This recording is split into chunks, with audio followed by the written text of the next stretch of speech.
Boa tarde. Eu tenho um carinho muito grande pelo Dr. Fázio, até pela convivência nossa desde a época de estudante. O Fázio foi nosso aluno, um dos brilhantes alunos, foi atleta, bolsista do Grupo Prevê e campeão, né? E continua aí prestando serviço na nossa região de maneira excepcional, com uma experiência muito grande. Foi para Brasília, exerceu cargos importantes em Brasília e hoje está aqui na nossa região, que é uma alegria para todo mundo. Alguém que entende da região está ocupando um cargo tão importante na Polícia Federal de Bauru. Doutor, como é que está a correria? Professor, queria dizer primeiramente que essa admiração é recíproca, tá? E mais uma vez também o prazer que eu tenho de poder vir aqui, bater esse papo, conversar com o seu público, enfim, para mim é uma satisfação muito grande. E falar da Polícia Federal, falar do dia a dia da Polícia Federal, do que a Polícia Federal vem fazendo em Bauru. O dia a dia está corrido como sempre, mas isso é bom, é sinal de que a Polícia Federal está produzindo, e isso é importante. Deixa até para esclarecimento, pedir assim, para você ver se você consegue. Eu quero até trazer um dia um professor de geografia junto com alguém da Polícia Federal. Porque o espinho de vigiar a fronteira no Brasil é da Polícia Federal.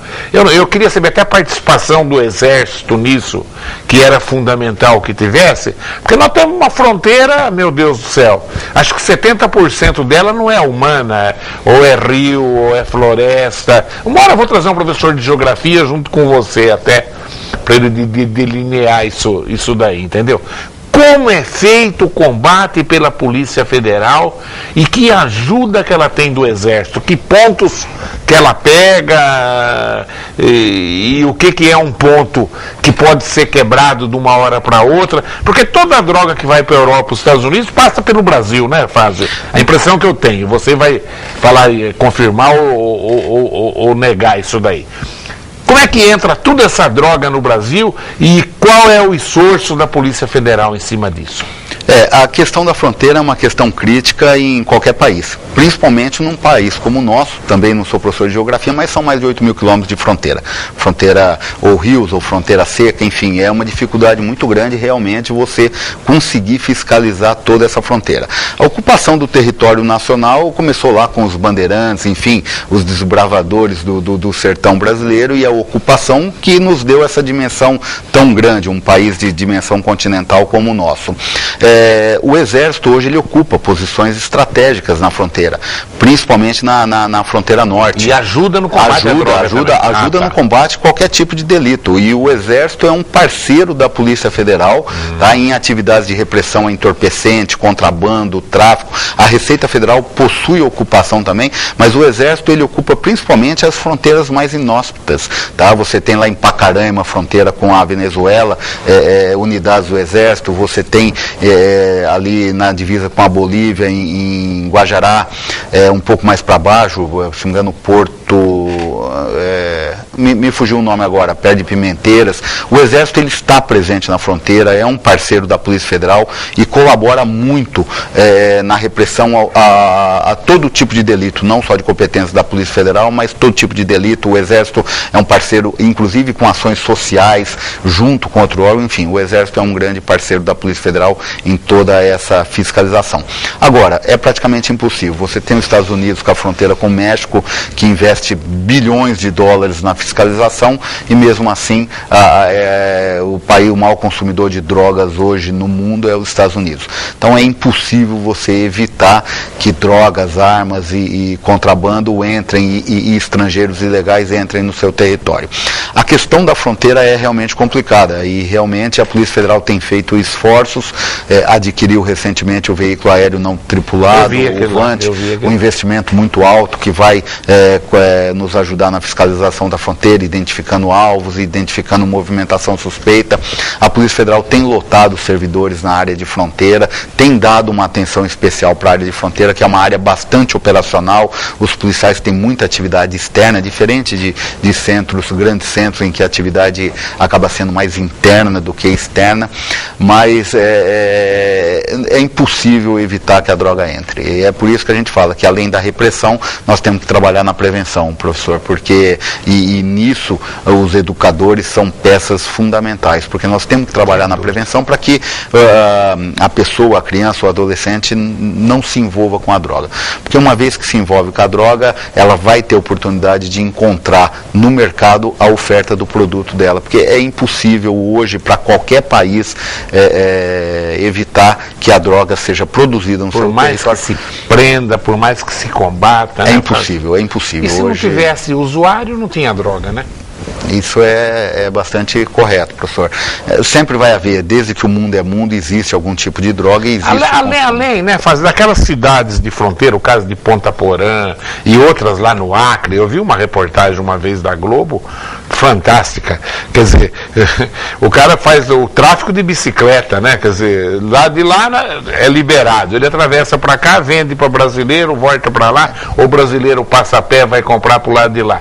Ponta Porã dá mais ou menos, acho que uns 4 quilômetros aquela rua de Ponta Porã, não dá uns 4 quilômetros? Ou mais. Entendeu? Ah, deve dar. Agora, você imaginou? Qualquer um atravessando ali, vai lá, compra lá. Você compra até metralhadora, canhão, não é isso? É possível, quiser, né? Possível. Aí existe mercado para tudo. No exterior existe mercado para tudo, realmente. E aí que o trabalho de inteligência que a Polícia Federal vem fazendo também é importante, porque uma vez que você tem dificuldade de barrar fisicamente essa entrada, porque é impossível em razão do tamanho da fronteira, você tem que investir em inteligência, saber quais são os grupos. Porque não é o Duda Trevisan, não sou eu, não é seu telespectador que está indo lá buscar arma, metralhadora, canhão ou cocaína. São grupos especializados, grupos organizados que têm uma estrutura para fazer isso. Eu vejo às vezes a calma da polícia, ela está sabendo que saiu desde lá, ela vai acompanhando, aí 2.000 quilômetros, até para saber quem que vai receber e aí prende, né? Exatamente. O serviço de inteligência é importante porque você fazer uma barreira numa estrada e prender quem está transportando... Está ganhando exatamente.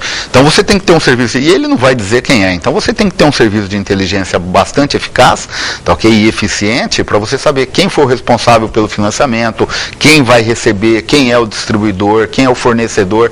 Então, e isso só o trabalho de inteligência vai nos possibilitar esse conhecimento. Então a Polícia Federal investe demais na atividade de inteligência. Esse VANT é um instrumento de inteligência, porque vai identificar veículos, vai identificar propriedades e locais onde eles estão passando, mas o tráfico formiguinha, esse aí é mais difícil ainda.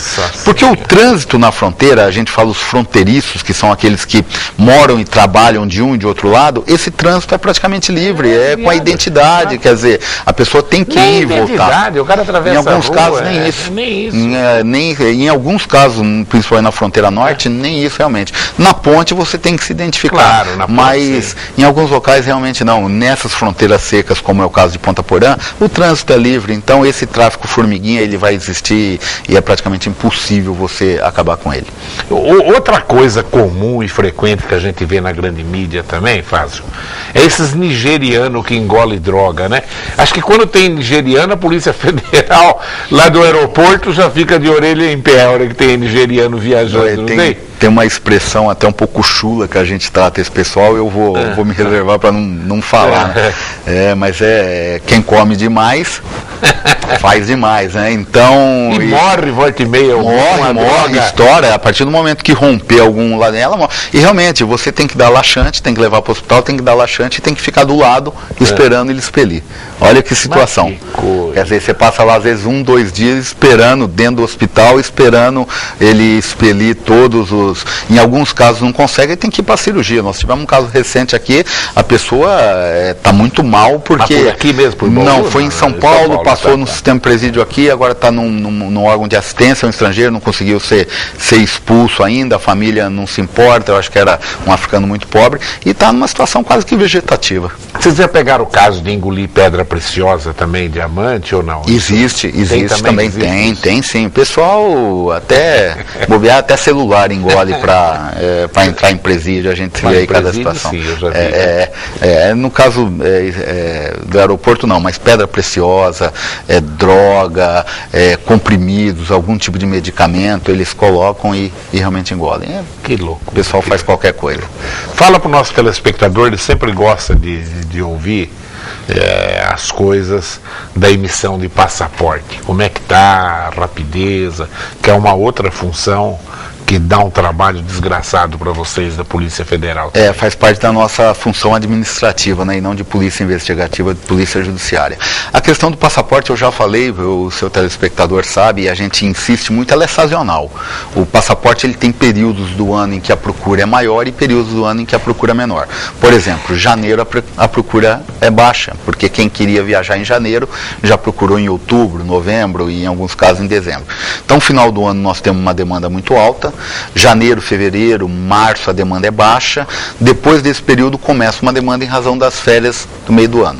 Além disso, também tem a questão do valor do dólar, que quando o dólar abaixa muito, acho que aumenta a questão dos brasileiros, como a gente estava comentando aqui, do que os brasileiros vêm gastando no exterior, aumenta esse fluxo, então aumenta a expedição de passaporte. Hoje nós estamos com possibilidade de expedir o passaporte em 2 dias. Na nossa agenda, na agenda normal nosso, quem nos entrar no site para agendar, vai agendar com no máximo 10 dias. Em 10 dias eu garanto que ele vai conseguir o horário para ser atendido. Em caso de urgência, se nos procurar, eu consigo agendar em até 2 dias. Então, a situação hoje está tranquila, diferente do que foi no fim do ano. Eu vi na Globo, agora no fim do ano, uma estatística, no começo do ano já, que todo mundo quer o turista brasileiro, porque ele é um turista que gasta dinheiro lá fora, porque aqui os impostos são tão altos, eles conseguem fazer uma viagem, paga o avião e ainda sai lucrando. E que os brasileiros gastaram esse ano nos Estados Unidos em compra, não sei se você viu isso, Fázio, mais de $1 bilhão. Que absurdo, né? Absurdo, é dinheiro que podia ter ficado aqui. Porque os outros viajam só para comprar lembrancinha, né? Não, o que vai para os Estados Unidos vai para fazer gastar compras, literalmente. Vai às lojas, vai com uma mala e volta com 6. Que loucura. Loucura. Que loucura. Chegou uma pergunta aqui, lá da Rádio Auriverde, lá, o Carlos Martins. Delegado, por que não é realizado o plano nacional junto com a Polícia Federal, usando os recursos do Exército para reforçar as fronteiras contra o narcotráfico? Ele já falou, é feito. Uma vez que a guerra de tráfico contra a sociedade brasileira é uma guerra declarada, concordo.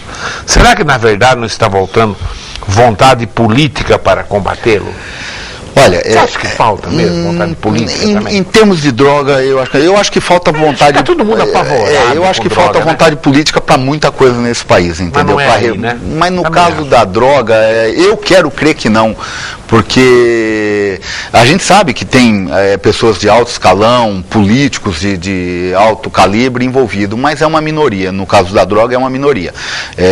Eu sei que agora o Exército, existem operações, não só na fronteira, Operação Aliança, Operação Asa Branca no Nordeste, existem várias operações da Polícia Federal junto com o Exército nessa atividade de policiamento de fronteira.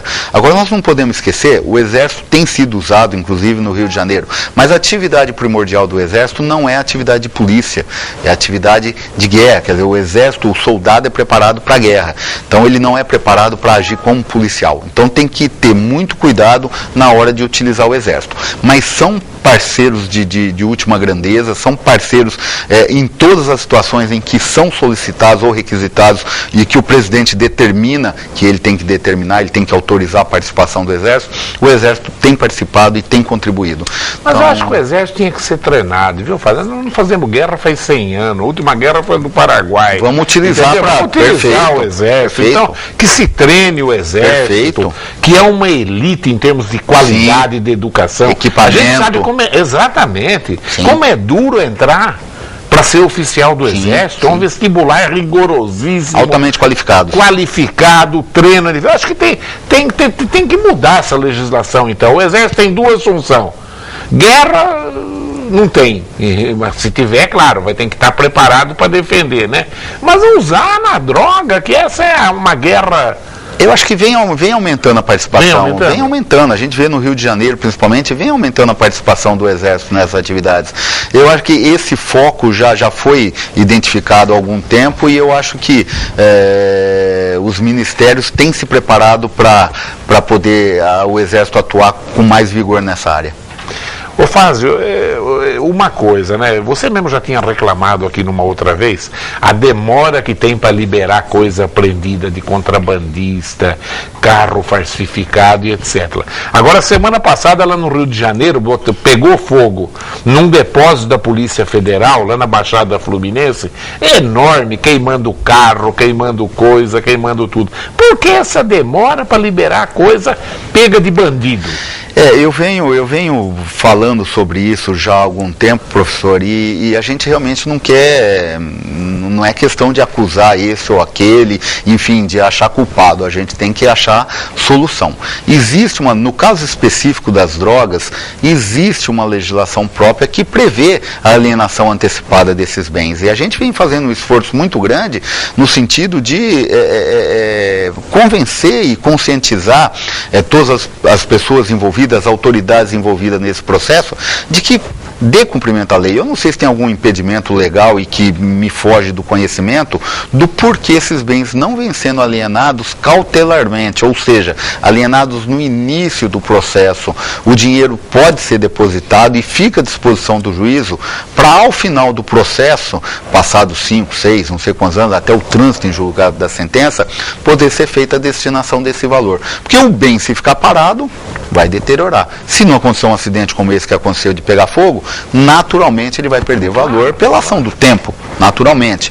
Então vai se desgastar e na hora de vender no trânsito em julgado o valor já está defasado. Então existe previsão para os bens apreendidos com droga do leilão antecipado. E a gente vem falando bastante disso no sentido de convencer as autoridades que compõem o sistema, agilizar e leiloar o quanto antes esses bens, para que não aconteça o que aconteceu lá no Rio de Janeiro. As drogas estão sendo destruídas mais rapidamente? Mais rapidamente. Isso já há uma consciência. Antigamente tinha até roubo de droga em delegacia, né? Hoje não. Hoje as autoridades judiciárias, o Ministério Público, as autoridades policiais estão todos cientes desse perigo, então é feito o exame rapidamente, o exame de constatação, o definitivo, o laudo que comprova que é droga, é tirada uma pequena porção para contraprova e o restante é incinerado. Foi assim com as 7 toneladas apreendidas pela Polícia Federal, foi assim com 6,8 toneladas apreendidas pela Polícia Civil. Enfim, nesse ponto nós não temos que reclamar que a destruição da droga tem sido rápida, a autorização tem sido ágil. O Davi da Vila Industrial, eu tinha bastante perguntas que eu quero fazer, mas nós estamos tendo um problema na internet, assim mesmo está caindo umas perguntas. Hoje a internet está problemática aqui em Bauru, né? Mas assim mesmo está conseguindo entrar algumas perguntas aqui. O Davi, da Vila Industrial, pergunta: Dr. Fázio, é verdade que tem rivalidade entre as polícias militar, civil e federal? Honestamente, é verdade. É verdade, porque não diria rivalidade. Talvez rivalidade seja uma palavra muito pesada. O que há é que as atribuições em alguns momentos tem um ponto de interseção. Quer dizer, tanto da Polícia Federal como da Civil como da Militar, apesar de cada uma ter a sua competência, apesar de cada uma ter as suas atribuições, em determinado momento essas atribuições elas se chocam, há um ponto de interseção. E nesse momento surge uma certa dúvida de quem é a competência, de quem é a atribuição, e um ou outro age no mesmo caso, acaba criando um certo atrito. Eu não diria rivalidade, porque todos todo mundo está imbuído do mesmo fim. Mas em alguns momentos há sim, e negar isso seria besteira, há sim, mas é uma coisa para ser trabalhada, e é bom porque está todo mundo querendo trabalhar. Claro. Ou seja, no momento que a Polícia Militar e a Polícia Civil brigam para poder trabalhar, e a Polícia Federal briga para poder trabalhar com qualquer uma delas também, eu acho que quem ganha é o cidadão. O telespectador Aldo L. Chan, ele dá a opinião dele aqui, diz que ele esteve na Bolívia há pouco tempo e percebeu que a única preocupação da Polícia Federal é proteger a indústria brasileira e nada mais. Eu não diria que isso é uma preocupação da Polícia Federal. Se isso fosse preocupação, a indústria... Pode ser da Receita, a indústria da droga não é uma indústria, quer dizer, não existe isso. E a Polícia Federal trabalha pesado, aliás, o esforço da Polícia Federal na repressão ao tráfico de drogas é muito grande. A questão, poderia usar os tributos que existem aqui, a questão de não deixar os produtos estrangeiros entrarem no Brasil, não é proteger a indústria nacional, é proteger o emprego nacional, é proteger a arrecadação nacional. Então é uma coisa muito complexa que não poderia ser tratada de forma tão simplista, porque realmente você imagina produtos vindo da China, onde o trabalho escravo, as pessoas que trabalham praticamente não recebem nada, trabalham quase em situação de escravidão. Esse produto vai chegar muito mais barato aqui e vai roubar o emprego, eu não sei se desse cidadão, porque eu não sei com o que ele trabalha, mas vai roubar daquele que trabalha na indústria de confecção, porque a indústria nacional não consegue competir com a indústria chinesa. Então tem que ser dado proteção à indústria nacional, ao trabalho, aos trabalhadores, à arrecadação de impostos. É uma questão de estratégia econômica do governo, e isso eu acho que é algo muito grande para a gente discutir aqui mas eu tive o Aldo L. Chan, eu tive em Ponta Porã há pouco tempo, lá passei para a Bolívia. Olha, a polícia lá fiscaliza tudo, vistoria tudo. E logo que você sai de Corumbá, não sei se foi em Corumbá que ele foi, tem outra vez batidas nas estradas, tudo atrás de droga, porque ali é um ponto de entrada de droga, né? Bolívia, Peru e principalmente a Colômbia agora vem caindo na Colômbia em razão dos investimentos feitos na Colômbia pelo governo americano, investiu de muito lá, mas tem realmente a questão da droga, essa aí a gente não pode fugir. A Bolívia é um grande fornecedor de droga mundial. E essa colocação, a gente tem batido aqui direto, principalmente quando o café vem, né?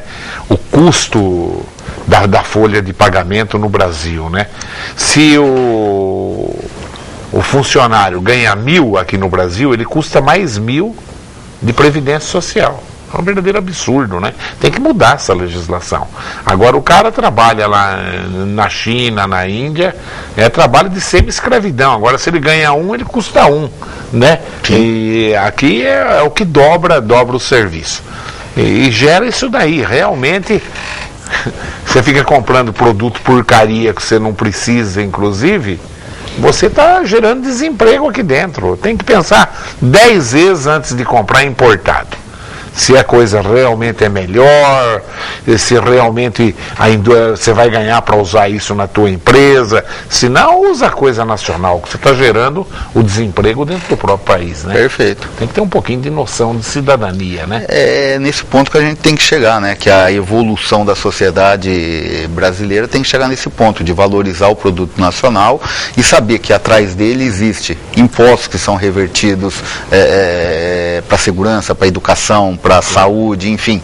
E tudo isso é um processo muito complexo, né, professor? Não tenha dúvida, não tenha dúvida.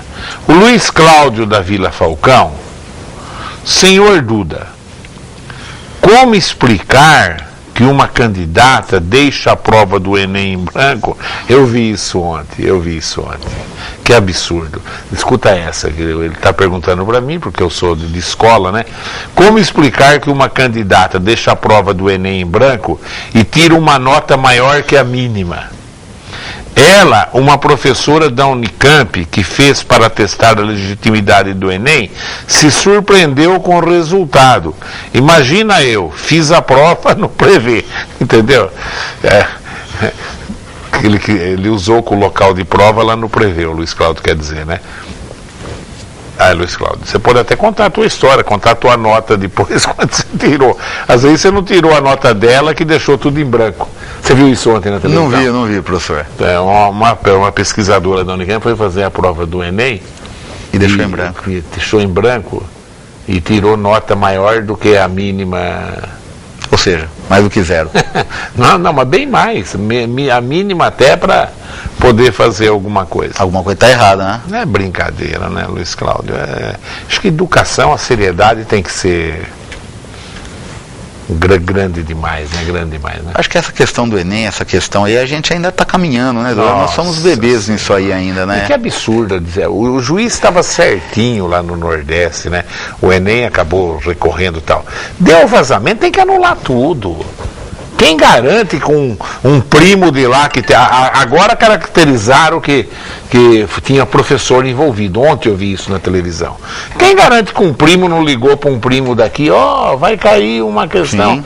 Isso é igual formiguinha. Sim. Isso daí, né? Sim. É igual formiguinha. Com certeza. Não anularam.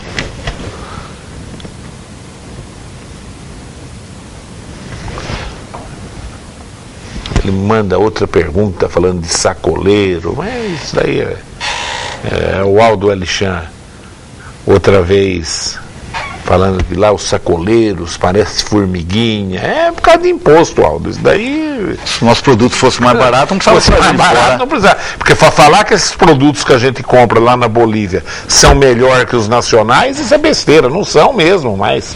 Né? O grosso é cigarro falsificado ainda. Cigarro, que isso é uma loucura. Quem fuma esse cigarro, se o cigarro faz mal, esse cigarro faz 10 vezes mais, porque não tem controle de qualidade nenhum. E você viu aqui na nossa região de Bauru, tem muita coisa, cigarro do muita Paraguai, coisa. né? O ano passado a Polícia Civil e depois a Polícia Federal participou uma fábrica. Nós tivemos uma aqui próximo de Piratininga e essa em Arealva não, é Areiópolis. Também teve uma lá, quer dizer, para ganhar dinheiro o pessoal faz qualquer coisa. Mas que loucura, né? E o pior é que tem gente que fuma essa porcaria. O grosso do contrabando, estou falando de droga, eu tenho certeza. Cigarro.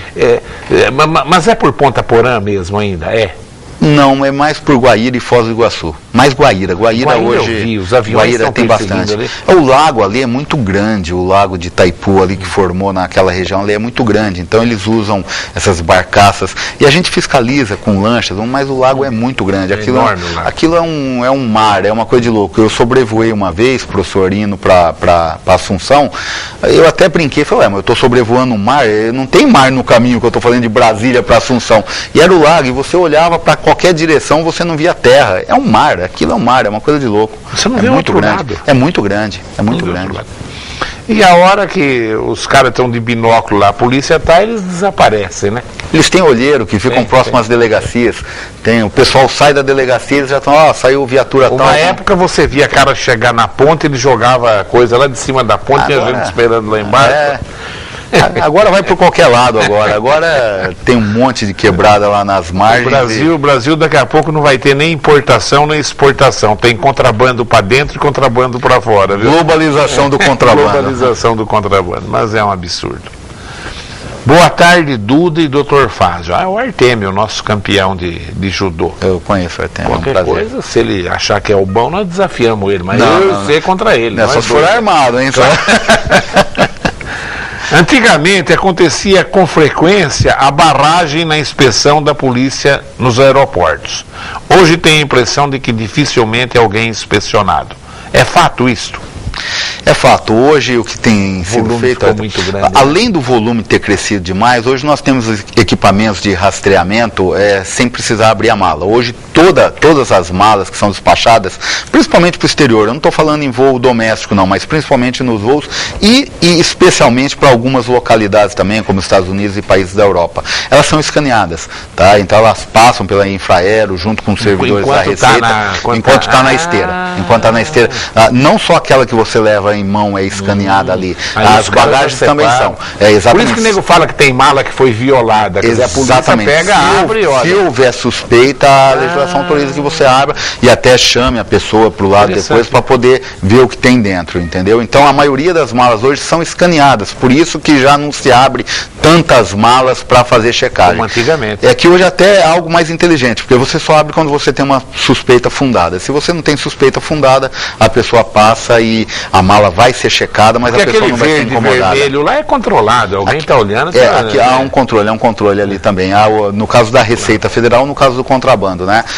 Dependendo do perfil da pessoa, e a gente também, viu, Duda, isso aqui é técnica investigativa, mas a gente acompanha também quantas vezes a pessoa sai e entra do país, para onde está indo, o que leva uma pessoa a ser suspeita ou não. Aquele que sai do país uma vez por ano, uma vez a cada 2 anos, em tese não é suspeito, entendeu? Mas aquele que faz disso uma rotina, acaba sendo suspeito. O problema das drogas no Brasil não está mais relacionado à falta de cultura e educação, à falta de preparo moral e presença dos pais. Enfim, a falta de formação de uma... não, ele está fazendo pergunta. Ele está dizendo se não está relacionada mais a isso. Enfim, a falta de formação de uma pessoa estruturada psico e moralmente. Não deveríamos investir mais no desenvolvimento humano como um todo e dar preparo para essa pessoa viver? Claro, como o doutor disse, na história sempre houve drogas e tráficos. Acho que está na hora de mudar o foco no combate às drogas. Grande abraço e boa tarde. Anselmo Manzano. Aquilo que você falou, educação, né? Eu sempre falo, professor, que a atividade da polícia é atividade repressora, mas eu dou um valor muito grande à atividade educacional, à atividade preventiva, enfim. Eu acho que nós temos que reprimir porque as drogas estão aí, os viciados e os traficantes estão aí. Mas, além disso, tem que ser investido dinheiro na questão moral, na formação, na educação, na orientação. Os pais, a família é a base de tudo isso aí, eu venho falando sempre. Então, aquele que não tem preparo educacional, não tem preparo social, não tem a presença do pai e da mãe orientando, a possibilidade dele ser fisgado por um traficante é muito maior do que aquele que tem formação. A hora que você descobre que um cara que usa crack matou uma pessoa, você critica e você puxa fumo. Quer dizer, né? Se você usa droga, você está colaborando com isso daí. É mesmo, cara, vamos aproveitar até falar que nós estamos aí, toda a mídia de Bauru está colaborando, inclusive a TV Prevê, nessa campanha de prevenção da dengue aí, né? Se não tiver mosquito, não tem dengue. Para não ter mosquito, não pode ter água parada. Se não tiver água parada, não tem dengue. Se não tiver usuário, não tem tráfico. Como é que vai ter tráfico? Exatamente. Entendeu? Essa é a lógica. Você puxa fuminho e critica a polícia, critica o tráfico, critica o assassino, né? Agora que barbaridade que está o crack, né? Quando nós vamos parar com isso, hein? É uma droga muito barata, professor. Na verdade, se popularizou dessa forma porque tem um efeito muito forte, a capacidade dele de viciar é muito rápida, diferente da maconha, você se vicia muito rápido, só você vai poder você já está totalmente dependente. E é muito barato, porque ele é feito com o subproduto da pasta, entende? Quer dizer, o cloridrato, ele tem todo um trabalho que é feito para chegar naquele pó branco. O crack não, o crack é praticamente a pasta base que já é convertida num produto para consumo. Mistura com bicarbonato, exatamente, pronto, já tá feito. São produtos baratos que fazem com que essa droga chegue à população de forma muito barata. E isso foi essencial para se alastrar nos meios sociais, primeiro nos mais pobres e agora atingindo a classe média e já também na classe alta, a gente sabe que já tem usuários também. E outra, a mídia criticando a polícia em São Paulo de atacar o pessoal lá daquela região da cidade, da Cracolândia, né? Meu Deus do céu, claro que o problema não está solucionado só porque eles atacaram. Agora ali, que maravilha, né? Se eu sou um vendedor de crack, eu já tenho todos os viciados reunidos ali, que maravilha, né? Se fosse aluno de escola, eu ia montar uma escola lá na Cracolândia. Os alunos já estão ali, eu vou. Não é isso? Exatamente. A polícia desbaratou isso aí. Traficante agora vai ter que correr atrás do viciado pela cidade inteira. Agora, tudo reunido ali. né? Tinha que tomar uma atitude uma pouca vergonha. Aquilo é uma pouca vergonha. Aquilo aí mas a mídia ainda critica isso aí, eu acho absurdo isso. Mas opiniões, professor Túlio, vai em todo sentido, quer dizer, né? Eu sou favorável. O senhor é favorável, e tem aquele que não é, e não se sabe por quê. Então, eu acho que a crítica faz parte do sistema democrático. Continuar. Com certeza, o trabalho que foi feito. Claro, correr atrás, proteger esse povo, né? Tratar. Porque eles viram que os caras estão desesperados. Sim. Você viu os depoimentos na televisão? A maioria o cara fala assim, se eu ficar na rua, eu não consigo me tratar, como querendo dizer, me leva, pelo amor de Deus, exatamente, né? Cuida de mim, né? Cuida de mim, eu tô desgraçado aqui, eu não era assim, eu tinha família, eu larguei minha família, eu acho que nós temos agora que fazer essa parte do serviço. Sempre, né? Tem que ser feita essa parte. Claro. Sempre. Você tem que, primeiro, impedir que a pessoa se vicie. Segundo, impedir que a droga chegue. E terceiro, tratar aqueles que ficaram dependentes, se tornaram dependentes. Alain do Geisel, delegado, o que se tem trabalhado nessa região sudeste, que abrange a Cruzeiro do Sul, Jardim Colorina, Redentor e entre outros? Pois na semana passada quiseram tacar fogo na minha perua dentro de casa. E eu, como líder comunitário do bairro, digo que a CONSEG ficou de agir e até agora está parado. Qual a ação? Bom, da Polícia Federal, isso não é competência da Polícia Federal, Alain, mas o doutor vai responder. Qual a ação da polícia em relação à área de segurança e tráfico de droga? Tá. Mais uma vez, a Polícia Federal, ela se encarrega basicamente do tráfico internacional de drogas ou interestadual. Quando eu disse que há pontos de interseção entre as atividades das polícias militar, civil e federal, é justamente isso. Nós trabalhamos com droga, a militar trabalha na repressão também e a civil também. Então, há pontos de interseção. Nesse caso do tráfico interno, do tráfico das bocas de fumo, como se fala no popular, é uma atividade da Polícia Civil, que a Polícia Civil e a Polícia Militar trabalham mais que a Polícia Federal. A nossa preocupação é evitar que essa droga chegue até Bauru, é evitar que essa droga entre no país, quer dizer, a gente trabalha no momento anterior. Então há espaço para todo mundo trabalhar. Agora, com certeza, professor, o senhor já falou bem, essa questão de CONSEG, é a Polícia Civil que participa, a Polícia Federal não tem participado. E Bauru funciona bem. Funciona muito bem. CONSEGs de Bauru, olha. Muito bem. Alain, funciona, viu? Agora, claro, não funcionou no teu caso lá, e você tem que berrar, e você como líder comunitário ainda, o Alain é uma pessoa muito séria, entendeu? E a polícia tem que investigar, com certeza. Você está certinho. O Pedro Valentim, ele é completamente revoltado com o caso do hospital de base aqui, ele está sempre preocupado. Ele falou que o desvio é mais de 16 milhões. Ele quer saber em que pé estão esses inquéritos de tornarem disponíveis os bens dos envolvidos. Até o julgamento. Eu não sei se na última vez nós até falamos que seria interessante de repente convidar o procurador, o Pedro. Ele veio. Eu acho que ele é uma cabeça muito inteligente, uma pessoa trabalhadora, uma pessoa muito dedicada. Trazer o Pedro outra vez, a Nádia estava de férias, eu já até falei isso. Trazer o Pedro. Está tudo na fase processual. Os inquéritos eu acho que todos foram concluídos, já estão todos na fase processual, a parte criminal, e eu acho que existe também um inquérito civil público lá no sentido de tentar recuperar esses valores. Mas com certeza o Pedro é quem teria maior... Também não vamos julgar sem condenação também, né? Tem que ter um processo legal. Lenta, demorado, saber lá se é 16, se é 20, se é 1, se é 2, né? A gente não sabe também, né? Eu acho que o importante é que a sangria foi estancada. Tá claro. Isso é importante. E agora vamos apurar e vamos tentar recuperar. É importante que o Estado tem que resolver essa bucha. E só ele tem poder para isso. Não é fácil. E, aliás, Nádia, o Pedro Tobias. O Pedro Tobias não veio esse ano ainda aqui na TV Prevê. Não sei o que está acontecendo com o Pedro. Está difícil de agendar o Pedro Tobias.